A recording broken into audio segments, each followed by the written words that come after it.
So hello guys, welcome to my YouTube channel Fintalk Gyan. आज जो हमारा वीडियो है वो शेयर मार्केट में एक वर्ड यूज़ किया जाता है, डाइवर्सिफिकेशन। उसी को मैं डिटेल में समझाने का यहाँ पे प्रयास करूँगा।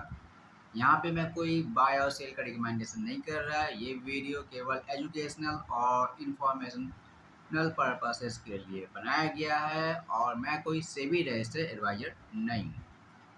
किसी प्रकार का निवेश करने से पहले अपने फाइनेंशियल एडवाइजर से आप सलाह जरूर लें। ये वीडियो केवल एजुकेशनल एंड इंफॉर्मेशनल पर्पस के तहत बनाया जा रहा है। तो हम बात करेंगे आज के इस वीडियो में शेयर बाजार में डाइवर्सिफिकेशन का क्या मतलब होता है।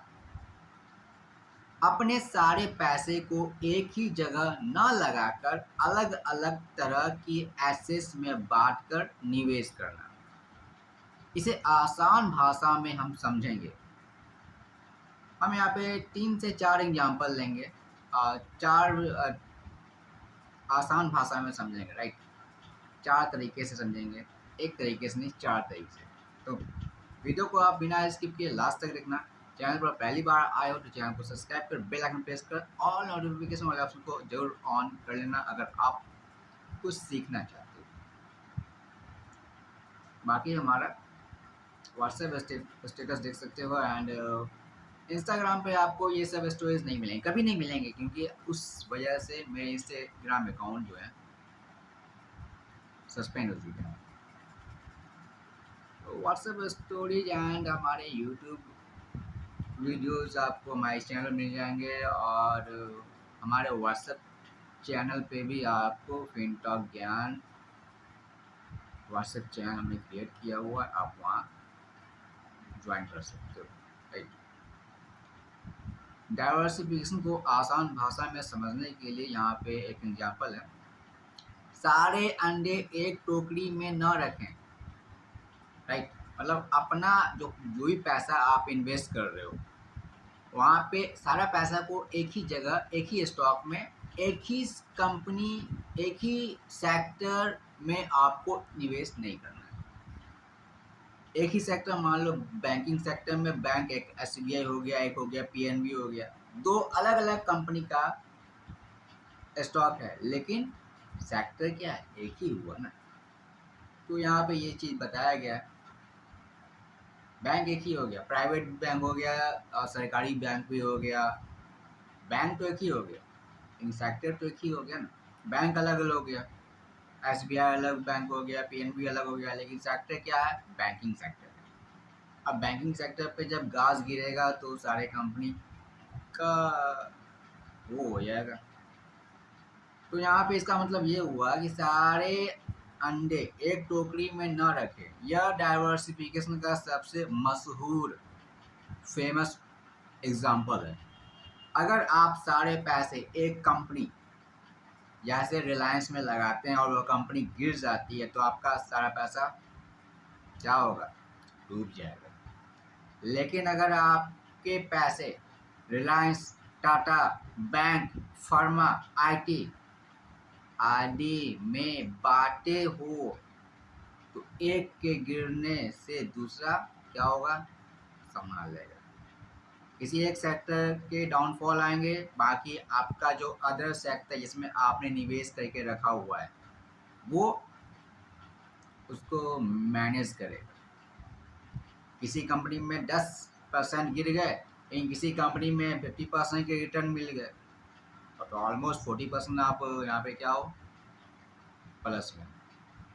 तो ये होता है डाइवर्सिफिकेशन कि एक ही टोकरी में सारे सेब को ना रखें, सारे अंडे को ना रखें। मतलब एक ही सेक्टर में पैसे न लगाएं, अलग अलग सेक्टर में पैसे इन्वेस्ट करें। 1000 रुपया निवेश कर रहे हो, 1000 रुपया निवेश कर रहे हो, 1000 रुपया इन्वेस्ट कर रहे हो, राइट। तो 1000 रुपया कोशिश करो कि 2 से 3 कंपनी में निवेश करते हैं। अगर पेनी स्टॉक्स है तो, क्योंकि जब मार्केट गिरता है ना तो वहाँ पे आपको एवरेज करना चाहिए। कोई कंपनी, अगर कंपनी का शेयर प्राइस 100 रुपया है, मार्केट के कोई भी न्यूज़ आ गया, कोई भी वार आ गया, तो वहाँ पे क्या मार्केट गिरता है। तो वहाँ पे आप उसमें आप इन्वेस्ट कर सकते हो। कुछ और स्टॉक्स इसे कहते हैं दिवाली वाला सेल। दिवाली में या कोई भी त्योहार में क्या होते हैं, प्रोडक्ट सस्ते हो जाते हैं ना। अब 20,000 का फ़ोन आपको 18,000 में मिलेगा, तो क्या आप नहीं लोगे? लोगे ना। लेकिन शेयर बाजार में क्या होता है, जब 20,000 का स्टॉक्स अगर 18,000 में होते हैं तो लोग क्या करते हैं, जो 20,000 निवेश किए हुए होते हैं 18,000 जैसे आया शेयर को सेल कर देते हैं। सबसे बड़ा बेवकूफ़ी काम करते हैं। दूसरा यहाँ पे समझते हैं, यह जोखिम कम करता है। डाइवर्सिफिकेशन का यहाँ पे क्या है कि ये जोखिम कम करता है, मुनाफे बढ़ाने की गारंटी नहीं होती। इस बात को आप हमेशा ध्यान रखना कि ये जोखिम को डाइवर्सिफिकेशन जो है, अगर आप अलग अलग टोकरी में आप अपना पैसा निवेश कर रहे हो, अलग अलग कंपनी अलग अलग सेक्टर में आप निवेश कर रहे हो, तो यहाँ पे ये भी गारंटी नहीं होता है कि आपको मुनाफा मिले। डाइवर्सिफिकेशन से नुकसान का जोखिम तो घटता है, लेकिन मुनाफा भी कभी कभी कम हो सकता है, क्योंकि एक शानदार परफॉर्म करने वाला स्टॉक्स पूरे पोर्टफोलियो को उतना उछाल नहीं पाता है, राइट। तो यहाँ पे आपने समझा है कि सारे अंडे को एक ही टोकरी में ना रखें। यह जोखिम कम करता है, लेकिन मुनाफे बढ़ाने की कोई गारंटी यहाँ पे नहीं होती। कैसे करें विविधीकरण? अलग अलग सेक्टर में, बैंकिंग हो गया, ऑटो हो गया, आईटी हो गया, फार्मा हो गया, एफएमसीजी हो गया, एनर्जी हो गया, अब तो एआई आ गया, वही सब लेटेस्ट एआई। एआई हमारे यहाँ इंडिया का बात करें तो इंडिया में एआई के सर्विस प्रोवाइडर हैं। एआई का सर्विस प्रोवाइड किया जाता है, लेकिन एआई बनता कहाँ है? वो यूएस मार्केट में बनता है। अगर आप यूएस में निवेश करना चाहते हो तो फिर आपको इन्हें स्टॉक मार्केट में निवेश आप ETF के रूप में कर सकते हो। यहाँ पे एआई के जो स्टॉक्स हैं, जो यूएस मार्केट के स्टॉक्स हैं, वो ETF के रूप में यहाँ पे आते हैं, वहाँ पे आप इन्वेस्ट कर सकते हो। अलग अलग मार्केट कैप में बड़ी कंपनियां large cap, Majholi mid cap, छोटी स्मॉल कैप। यहाँ पे जब भी निवेश करना चाहिए तो लार्ज कैप में निवेश करना चाहिए, मिडिल कैप में, तीनों अलग अलग sector, small cap, mid cap, large cap. इस तरीके से अपने पोर्टफोलियो को डाइवर्सिफाइड करना है कि हर एक सेक्टर में हर एक प्रकार के mid cap, small cap and large cap में निवेश जरूरी होता है। अलग अलग एसेट क्लास में सिर्फ शेयर नहीं, बल्कि सोना, FD, debt fund, real estate भी होते हैं। तो बहुत सारे लोग क्या करते हैं, एफडी में विश्वास करते हैं कि 6% वहाँ पे गारंटी मिलता है। मार्केट के उतार चढ़ाव से कोई वहाँ पे नहीं होता, 6% फिक्स है, तो 6% आपको एफडी के रूप में पैसा मिलता है। हमारे इंडिया में बहुत सारे लोग एफडी करते हैं, LIC करते हैं, राइट। कहने की शेयर मार्केट जुआ है। आपने कभी शेयर मार्केट के बारे में पढ़ाई नहीं किया और देखा है कि कंपनी का फंडामेंटल वीक है और शेयर में 40% बढ़ गया। एग्जाम्पल ओला, उसका रेवेन्यू बढ़ नहीं रहा है, कंपनी पूरी तरह ये लॉस में मेकिंग में है, और आप देखोगे कि अरे 20 रुपये का शेयर एक दिन में 40% बढ़ गया, खरीद लेते हैं। लेकिन आप क्या करोगे? आपका तो जाए काम से, पहला दिन आपने बस 25% 40% का आपने प्रॉफिट गेन कर लिया, लेकिन अगले ही दिन कंपनी का फंडामेंटल वीक होने के कारण कंपनी के जो भी इन्वेस्टर जो होल्ड किए हुए हैं वो क्या करते हैं, अपना प्रॉफिट लेकर निकल जाते हैं। कोई कंपनी में निवेश कोई कैसे करता है? कंपनी के फंडामेंटल्स चेक करने के बाद ही लोग निवेश करते हैं। अब आप ऐसे कंपनी में डालोगे VI, कभी आज तक प्रॉफिट में है नहीं, जब था तब था, आज वो है नहीं। तो ये सब छोड़ो, अलग बात। चौथा बात है, ध्यान रखें, ज़रूरत से ज़्यादा ना फैलाएं। 100 कंपनियों में पैसा लगाना भी सही नहीं, तब औसत रिटर्न मार्केट के बराबर ही आ जाएगा और आपके लिए ट्रैक करना मुश्किल होगा। 15 से 20 अच्छे स्टॉक्स या 3-4 म्यूचुअल फंड काफ़ी है। नहीं मानते इस बात को, इस बात को हम नहीं मानते। 50 हो जाए, 100 हो जाए, चलेगा। 15-20 ना,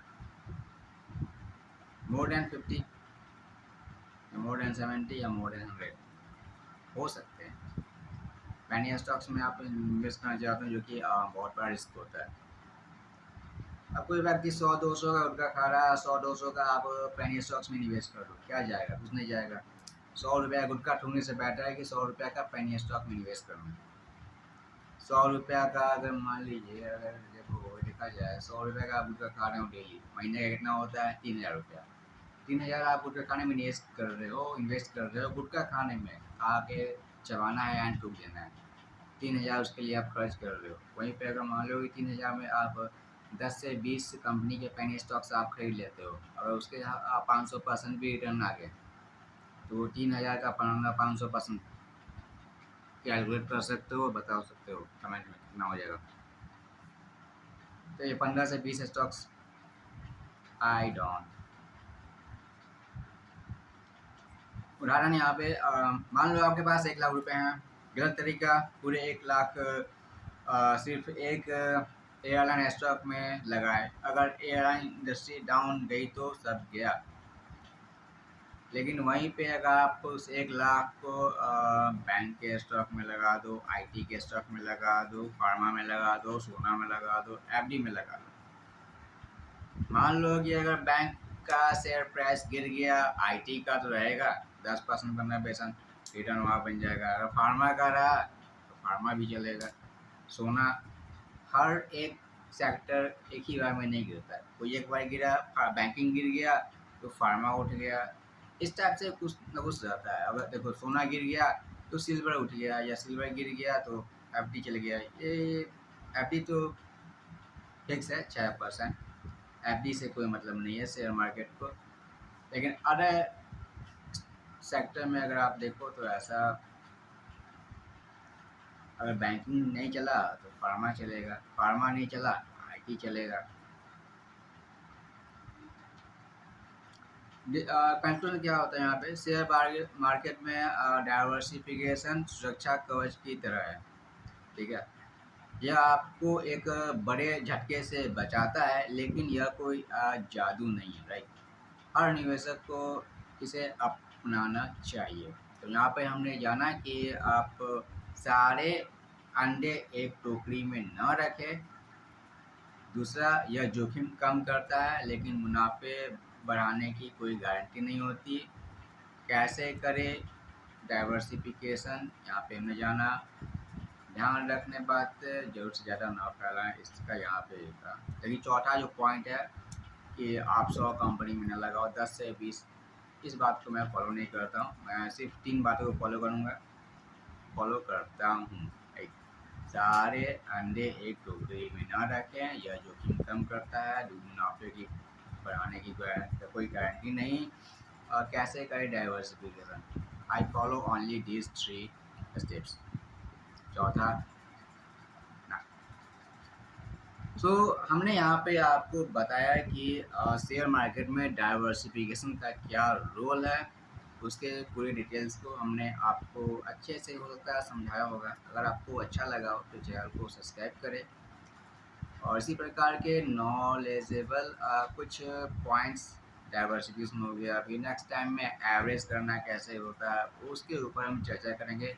तो शेयर मार्केट में कुछ कुछ ऐसे ऐसे टर्म्स होते हैं जिसे हमें समझना काफ़ी ज़रूरी है, ताकि एक लॉन्ग टर्म इन्वेस्टर के रूप में आप अच्छे खासे नॉलेज को इंक्रीमेंट करो। एंड जब नॉलेज बढ़ेंगे तो डेफिनेटली मार्केट से कुछ ना कुछ आपको बेनिफिट मिलेगा। Thanks for watching.